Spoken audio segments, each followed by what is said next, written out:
Ponemos el foco en Estados Unidos, en medio del colapso que se está viviendo en la Cámara de Representantes por el caso Epstein. En medio de estas tensiones estamos viendo cómo Donald Trump está lanzando varios dardos, que si Powell, que si Barack Obama, que si acuerdos comerciales, pero no está consiguiendo del todo el objetivo de reenfocar o redirigir la atención pública a otros asuntos. Mientras tanto, como decimos, Trump va a visitar la Reserva Federal. Es una visita que quizás sea algo distinta a las visitas anteriores que han realizado algunos presidentes. Solo 4 han hecho este gesto y siempre ha tenido como cierto simbolismo en respeto a la independencia de la Fed, algo que no estamos viendo o que mucho se está tambaleando en los últimos meses. Y por otro lado, como decimos, se están firmando acuerdos comerciales, estamos en plena cuenta atrás hasta el 1 de agosto y tenemos grandes interrogantes, aunque parece que cada vez nos movemos más hacia un entorno global de aranceles del 15%. Saludamos a Daniel Fernández de Miguel, profesor en el Departamento de Ciencias Sociales de la Universidad Carlos III de Madrid. Daniel, ¿qué tal? ¿Cómo estás? Hola, muy bien. Un placer estar con vosotros. Muchísimas gracias por acompañarnos. Bueno, Daniel, la semana pasada ya comentábamos el impacto que podía tener el caso Epstein y día a día seguimos la actualidad. Es un caso que sigue haciendo mella, que sigue inquietando al propio presidente de los Estados Unidos y, por supuesto, también está teniendo un impacto creciente en el propio movimiento MAGA. Y lo que estamos viendo ahora es que Mike Johnson, el presidente de la Cámara de Representantes, está enfrentándose a una crisis que va en escalada. Hemos visto cómo se han pospuesto votaciones, cómo hay críticas sobre cómo se está manejando la narrativa del caso Epstein, cómo hay distintas voces, distintos movimientos y cómo los republicanos en principio parece que no van a avanzar demasiado hasta que no se llegue a una solución sobre cómo se está enfocando este caso. Y mientras tanto, por cierto, Pam Bondi, que se ha filtrado y lo llevaba hoy en exclusiva al Wall Street Journal, que ya había comunicado a Donald Trump que su nombre aparece en los archivos de Epstein. Todo este bombardeo en torno al mismo caso está afectando y mucho, como decimos, a la propia base republicana. De una semana a esta parte, ¿se han acrecentado esas tensiones internas? Sí, desde luego que no han sabido parar este torrente de noticias en torno al caso y noticias muy comprometedoras para Donald Trump. En la Cámara de Representantes hemos visto cómo el Comité de Supervisión de la Cámara ha aprobado con el apoyo, además, de 3 republicanos, por 8 votos a 2, 5 demócratas y 3 republicanos, se han unido para exigir la publicación de los documentos relacionados con este tema y para pedir que testifiquen una serie de personas claves en el caso. Y ya han conseguido que para el 11 de agosto Ghislaine Maxwell, que fue pareja y una de las principales cómplices en esta turbia red de tráfico sexual en torno a Epstein, pues vaya a tener que declarar desde la cárcel de Florida en la que está, con lo cual ya tenemos que en pleno verano este tema va a seguir coleando, va a seguir ocupando las primeras planas de los medios de comunicación, es decir, justo la pesadilla, lo que más teme Donald Trump. Estamos viendo lo difícil que está resultando para los republicanos lidiar con este tema.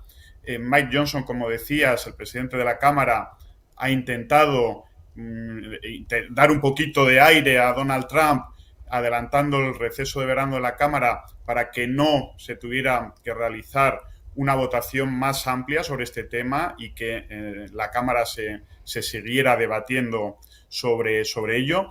Pero desde luego lo tienen bastante crudo porque, ya digo, este es un tema muy sensible para mucha gente de la base republicana de Estados Unidos y vemos cómo, a pesar de que hay una mayoría de diputados, de representantes de la Cámara, de altos dirigentes del partido que están tratando de proteger a su gran líder, hay voces y voces fuertes y elementos que se están saliendo de esa disciplina, algo que hasta hace muy poco era casi impensable, porque estábamos viendo a un Donald Trump con un liderazgo absolutamente omnipotente e incontestable, y ahora pues entra en una fase de mayor vulnerabilidad y vamos a ver qué ocurre, porque siguen saliendo constantemente noticias en torno a este caso muy comprometedoras para Donald Trump. Y efectivamente, como bien dices, el presidente de la Cámara, Mike Johnson, ha intentado darle un poquito de aire, aunque sea un pequeño respiro, pero claro, adelantar ese receso, esa pausa veraniega, al final es simplemente un pequeño parche, no es una solución, porque sabemos que después del receso volverá a existir la misma situación, incluso, quién sabe, sea agravada en medio de ese goteo constante de información, una información que no cesa, y la reacción de Trump por el momento ante esas informaciones ha sido calificar de medios turbios o calificar como información falsa cualquier tipo de publicación exclusiva, filtración de la que se estén haciendo eco pues medios, por ejemplo, como el Wall Street Journal, o, por ejemplo, llamadas, solicitudes de comentarios por parte de la CNN cuando se descubrió que se habían filtrado también fotografías de Jeffrey Epstein en la boda de Donald Trump en el año 93. Es decir, Trump por el momento lo que está haciendo es atacar, pero no está saliendo bien tampoco esta estrategia de seguir con esa retórica o esa narrativa de fake news, ¿no?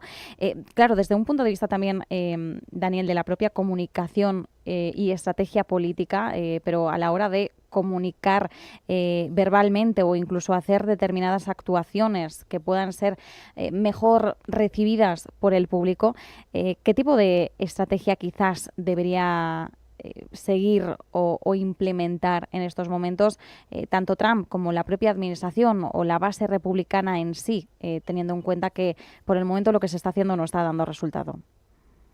Bueno, es que es muy complicado porque, claro, cuando tú estás negando la mayor y de repente aparecen imágenes, como decías, de la boda en el año 93, un vídeo del año 99 en el que está con Epstein en un desfile de Victoria's Secret, es decir, es que ante esas evidencias es muy difícil responder.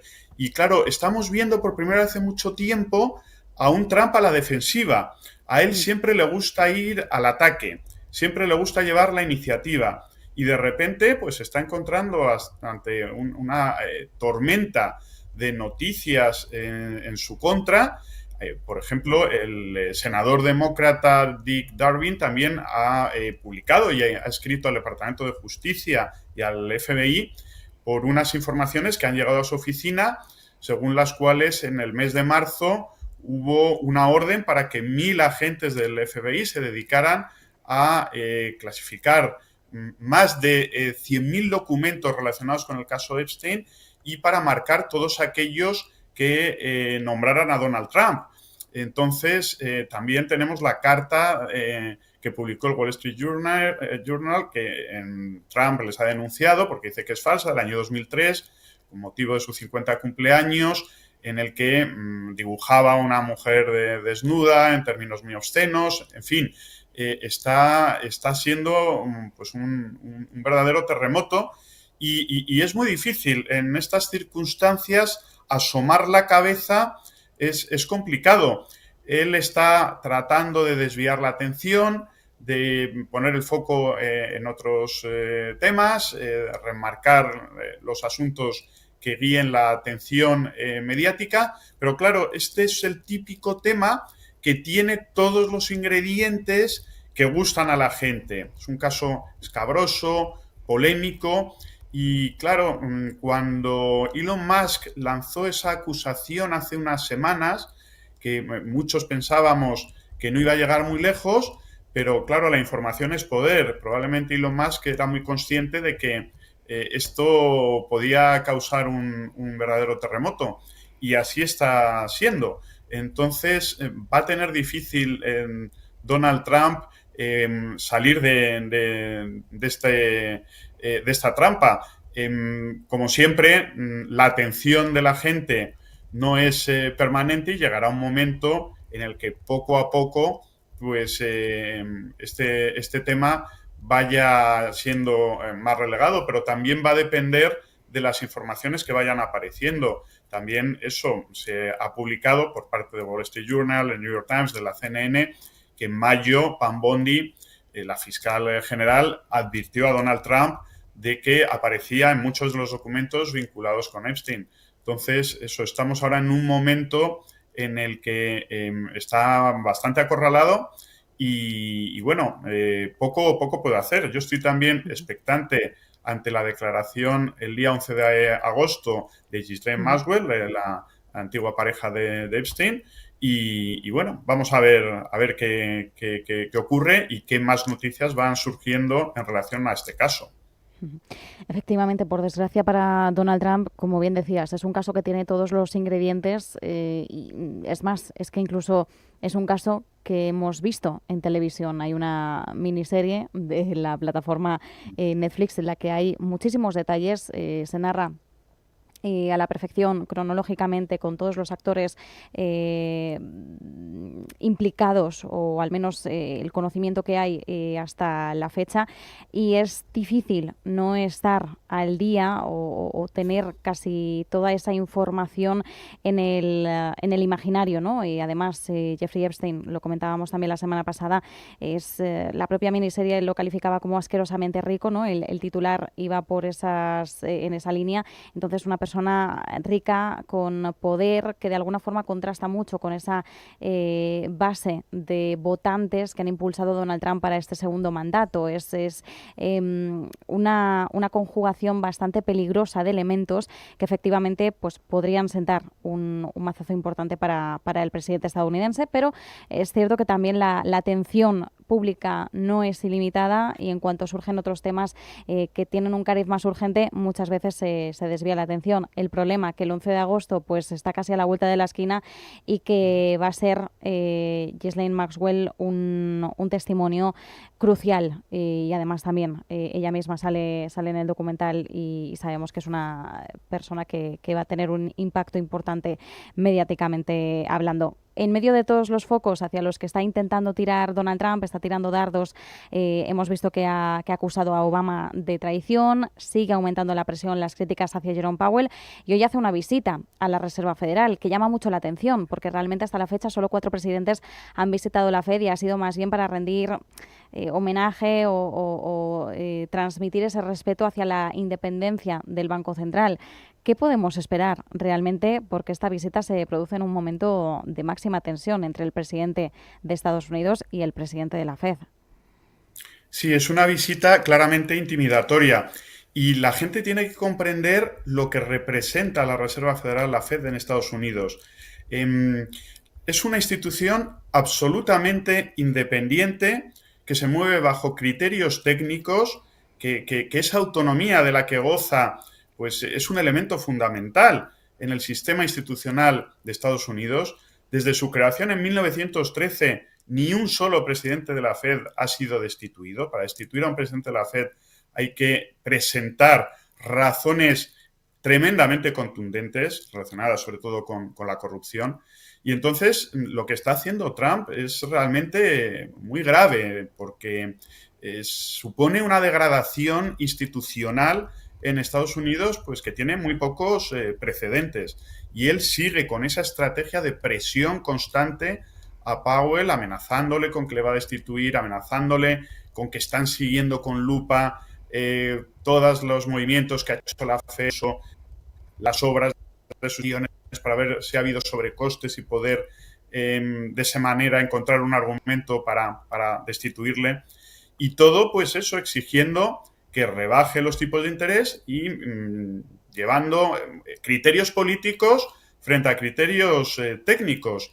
Powell ha dicho una y otra vez que no cree necesario bajar esos tipos de interés porque todavía la inflación en Estados Unidos pues está en torno a un 3%, que es elevada, porque además el mercado laboral va como un tiro, hay muy poco desempleo, entonces no hay ninguna necesidad de bajar los tipos de interés. ¿Por qué Donald Trump está poniendo tanto énfasis?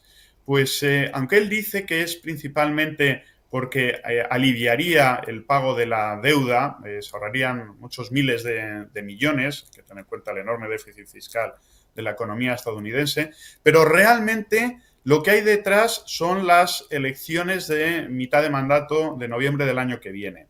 Entonces él sabe que si se redujeran hasta un 1%, como él quiere, los tipos de interés, pues eso fomentaría a corto plazo inversión, consumo, claro, el dinero barato pues es muy goloso. Y él quiere también un enriquecimiento bursátil, un aumento bursátil. Y claro, a él le interesa mucho crear ese ambiente de euforia en torno a la economía antes de que lleguen esas elecciones.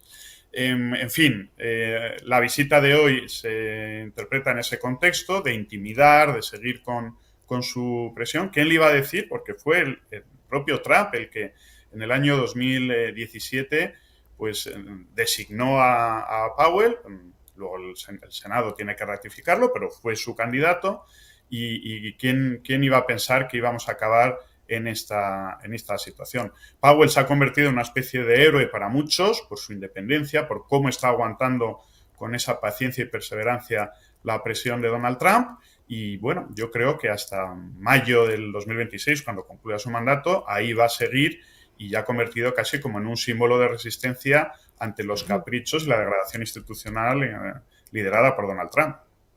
Sí, de hecho, el otro día en una conversación sobre este tema alguien me decía que puede gustar más o menos el estilo de Powell o puedes estar más o menos de acuerdo con sus decisiones de política monetaria, pero la realidad es que esta presión está quizás generando el efecto contrario que desearía Donald Trump, y es que hay gente que incluso llega a empatizar con Powell o a sentir lástima de esta presión pública continuada, e incluso quienes poco entiendan de política monetaria o quienes no sean especialmente partidarios del actual presidente de la Fed pueden llegar a sentir por empatía cierta lástima y surgir un sentimiento casi de defensa, ¿no? hacia él. Veremos en qué acaba esto, porque efectivamente a Powell todavía le quedan unos 10 meses aproximadamente hasta mayo de 2026. Por el momento entendemos que la presión se va a mantener al menos hasta que la Fed decida recortar los tipos de interés, pero también por el momento lo que nos dice el sentimiento de mercado es que todavía van a pasar unos meses, no va a ocurrir la semana que viene. Por otro lado, Daniel, tenemos acuerdos comerciales, también está siendo una estrategia de desvío de atención, porque aunque es verdad que es un estado natural especialmente desde el 2 de abril, del Día de la Liberación, ahora Trump está aprovechando los acuerdos que se van cerrando para todavía magnificarlos, ¿no? de cara a la exposición mediática. Con Japón ya tenemos acuerdo cerrado, aranceles a Japón del 15%, para Europa todavía hay conversaciones sobre la mesa, pero se está empezando a decir también que el bloque comunitario podría aceptar ese 15%. Parece que el nuevo arancel universal se va a mover en ese entorno. ¿Realmente esto lo podríamos leer como una victoria comercial por parte de Trump? Probablemente sí. Yo creo que al final su estrategia de haber propuesto unos aranceles muy altos en determinados momentos, del 25-30%, incluso más en algunos otros casos, pensando, claro, que al final, fruto de la negociación, eso iba a bajar, pero iba a quedar en torno al 10-15%, pues creo que se ha salido con la suya. Al final es un acuerdo más beneficioso para Estados Unidos. Y bueno, vamos a ver al final, en relación a la Unión Europea, cuáles son los términos finales del acuerdo. Parece ser que va a haber exenciones para algunos productos básicos de exportación del mercado europeo, como productos aeronáuticos, médicos, bebidas alcohólicas.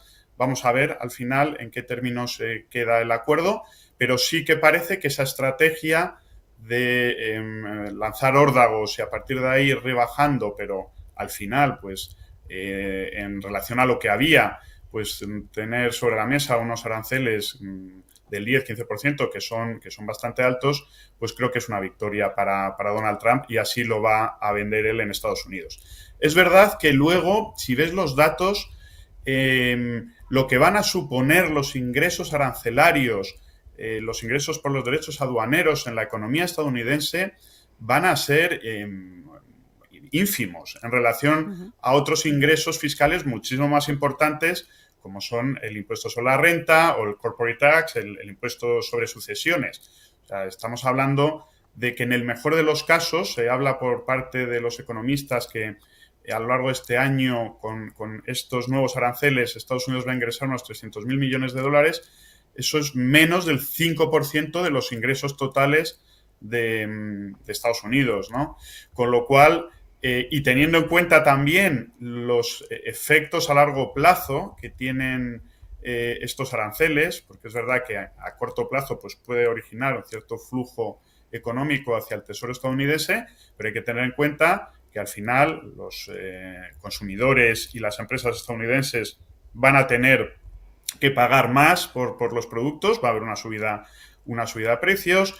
Todos los economistas están de acuerdo en que este tipo de estrategias comerciales al final acaban minando la competitividad de las empresas, es decir, que hay consecuencias también muy negativas cuando llevas a cabo este tipo de políticas.